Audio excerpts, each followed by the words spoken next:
Hoje eu vou falar sobre os espíritos imundos. O que eu entendo sobre os espíritos imundos, que as denominações chamam de Satanás ou diabo, sei lá.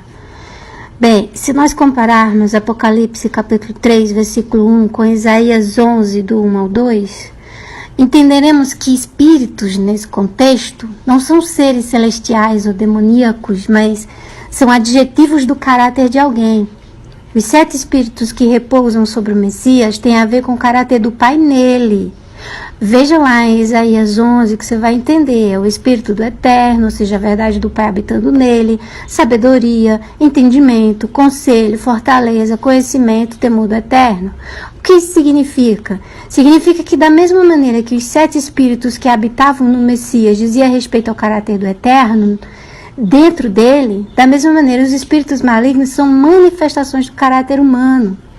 O capítulo 10 de Mateus, que na verdade começa lá no capítulo 9, versículo 32, né, porque eles mudaram toda a Bíblia, colocando capítulo e versículo, mas vocês vão ver que o contexto é o mesmo. Mateus 9, 32, aí vai para o capítulo 10 também para você entender. Leia todo o capítulo 10 que você vai entender que lá o Messias expulsa um demônio.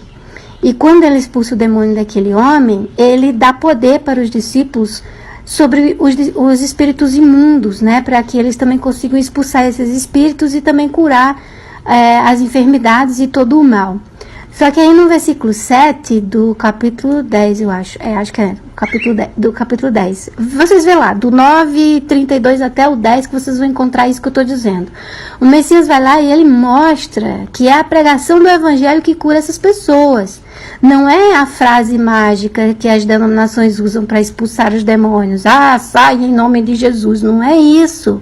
Mas segundo o Messias, é a palavra do Pai que cura as pessoas. Mas aí surge a grande pergunta: como é que uma criança pode ficar endemoniada se o caráter dela ainda não está formado?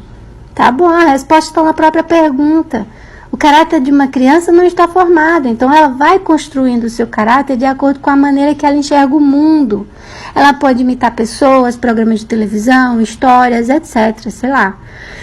Então, provavelmente, essas crianças, elas ficaram possessas porque absorveram daquilo que estava ao seu redor e elas externizaram, ou seja, elas colocaram para fora aquilo que elas viram ou ouviram.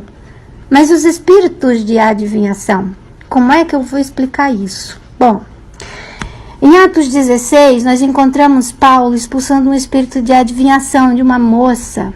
E lá diz que Paulo, usando o nome do Messias, expulsou o espírito dela.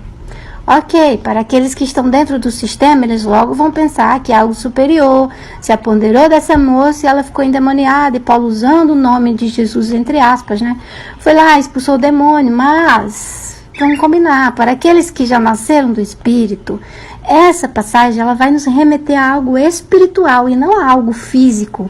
Então, o que pode ter acontecido aqui? Pois bem, vamos pensar?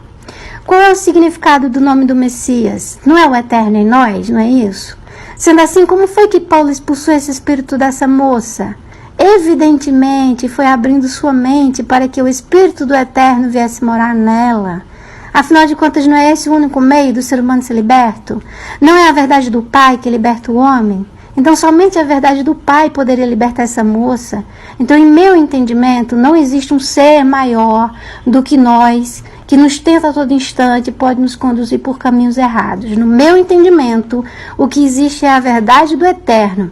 E aquele que segue essa verdade tem os 7 espíritos do Eterno, que é o espírito de sabedoria, de entendimento, de conselho, fortaleza, conhecimento e temor do Eterno. Agora, aqueles que não têm o espírito do Pai, aí eles carregam o espírito do engano, que é a natureza carnal dominando essas pessoas. E por isso, elas vivem segundo a carne e produzem frutos carnais. Ok, mas como essas pessoas conseguem adivinhar as coisas? Bom, gente, para isso existe a futurologia, que é a ciência que estuda o futuro. Mas o Eterno nos avisou em Levítico capítulo 20, versículo 27, que essas pessoas estão mortas. Quem busca esse tipo de coisa está morto. E não é esse mesmo espírito do engano que trabalha dentro das denominações? Então, como pode Satanás, que é o espírito do engano, expulsar Satanás? Não seria isso contraditório?